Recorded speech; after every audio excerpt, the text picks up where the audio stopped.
It's a beautiful day on the homestead. It's late morning. This is the first nice day that we've had where we didn't have to deal with the heat wave or the high humidity. And I've been playing catch up. This needs to be tended to. There's a lot of things I need to get to. But I decided to address a question that I'm starting to get a lot of. And people, the question is, we're, we've been asked why we became homesteaders. Why did we move? Lived in a nice house in a nice neighborhood, and why did we leave? Well, we were kind of forced to because the state is in the process of putting a 6-lane overpass right through my neighborhood. So all my neighbors are pretty much gone. There's a few left, and we have been bought out. So we decided this was a good time to go ahead and fulfill our dream of being homesteaders. I'm going to give you 5 reasons why. Number one is more freedom. We're tired of all the restrictions. And we lived in the city, didn't have parking, parked on the street. And if you didn't move your car, was it Tuesday morning at 10 o'clock or whatever it is, you got a ticket. There was restrictions on your trash. There are restrictions on things like you couldn't have, well, obviously you can't have chickens in the city. Um, it's just a lot of restrictions that you had that the uh, city uh, imposed on people. I'll give you an example. Once we moved to an area where we had a single house and had more space, I had a car parked in my driveway and we weren't using it. So the sticker expired.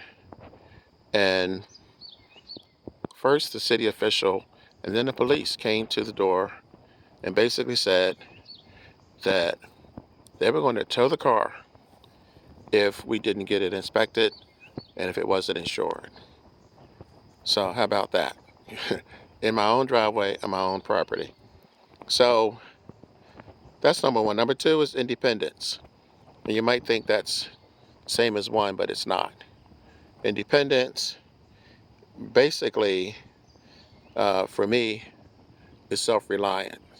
So people think that when you're a homesteader, that means that you're off grid. Well, we have the ability to be off grid, but as you can see, we do have satellite TV. So, yeah, self-reliance, uh, to me, independence goes hand in hand. Um, when I turn on the news, it's everything that's going on. I trust the government less and less. I mean, we go to the supermarket like everybody else, but the goal is to get to a point where we are able to grow most of our own food. Because we were in the process of moving, a lot of stuff got let go here, and this is an example of that. This is a sweet potato mound, and it's kind of hard to tell sweet potatoes from the weeds and grass between the dog trampling over it and the deer eating the sweet potato tops. I'm going to have to get out here and get on this because now I can. I have the time now. These are Kennebec potatoes here growing. That is uh, peppers. That's a pepper plant. So all this is eventually going to be food once I get around to taking care of it up in here. I'm not going to go into detail right now, but to be able to grow my own food and be able to heat my own house. You saw the firewood, and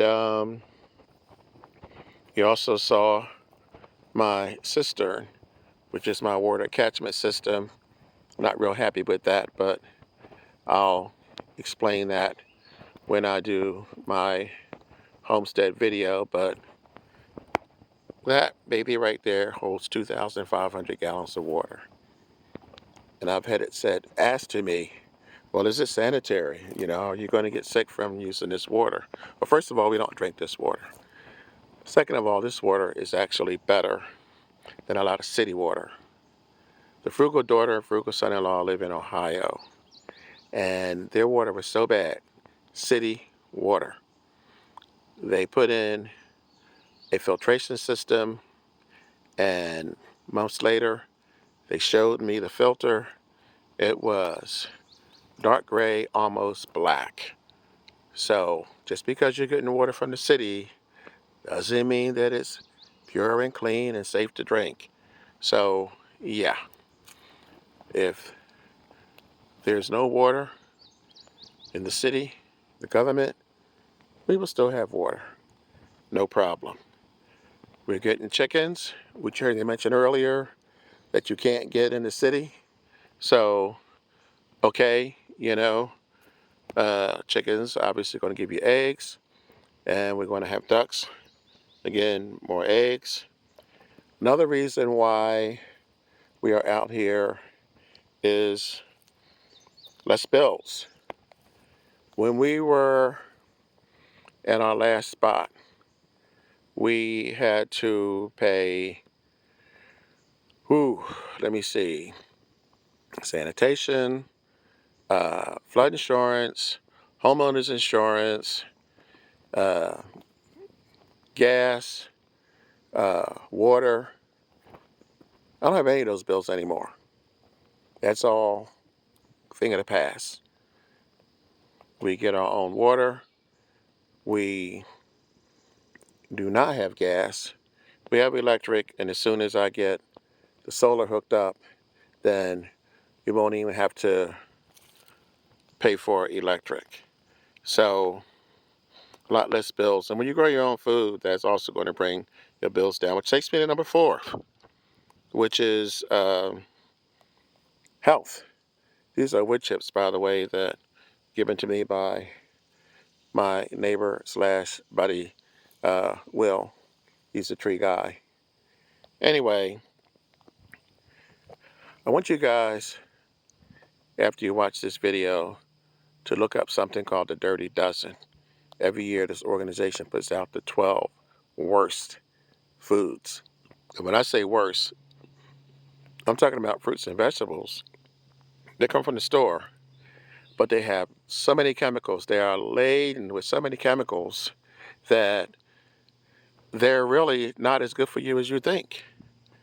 But when you have your own garden and you grow your own food, then it goes to my tagline. When you grow your own food, you'll always know where it comes from. That's why I started saying that. Because basically, we're going to be growing a minimum of 50% of our own food. And when you look around, you say, well, you're not growing 50% of your own food. Well, I'm just getting here. We're just getting started. These are fruit trees that need to be tended to. This fenced off area is our snack garden. There's blueberries, uh, strawberries, goju berries. There's a lot of different berries that are going in there, grapes. So this is a work in progress. You give me a year and I'll have all this straightened out. But it's a no-brainer. If you're growing your own food and you're not putting a bunch of chemicals in it, then you're going to be healthier. So on top of that, it's going to save you money. Growing your food is going to be cheaper than going to the supermarket. I mean, a while ago, eggs were like $3 and $4 a dozen. So that's number 4. You're going to be healthier. And actually, we'll be able to grow herbs. Number 5, the final one, is it's kind of personal, and that is legacy. I have not just the frugal daughter and the frugal son, we now have the frugal granddaughter. So when we're gone, pushing up daisies. We have family members that we're going to leave behind. And one day, in my personal opinion, this whole thing is going to collapse, meaning our society. Too many warnings that are being ignored.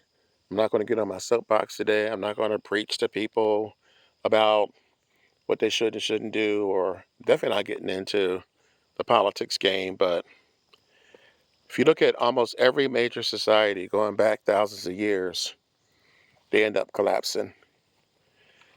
And this one doesn't look too good to me. But let's say I'm wrong. Let's say another 20, 30 years, everything is still limping along. At some point, there's going to be a problem. At some point, even if there is food, it's going to be too expensive.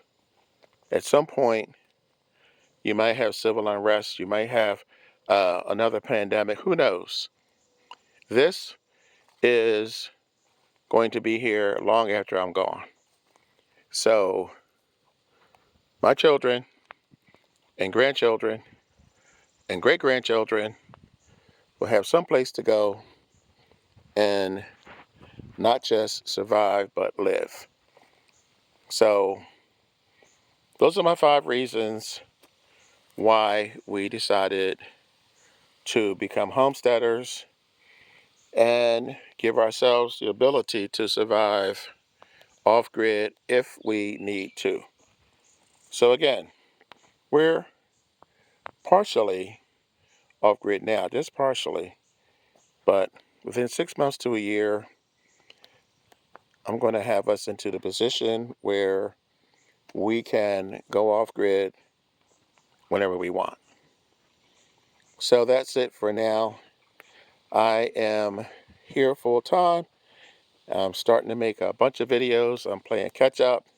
So if you guys want to follow my homesteading journey, oh, things have changed so much just on this little incline in the past month or so that it's going to take me a while to catch up.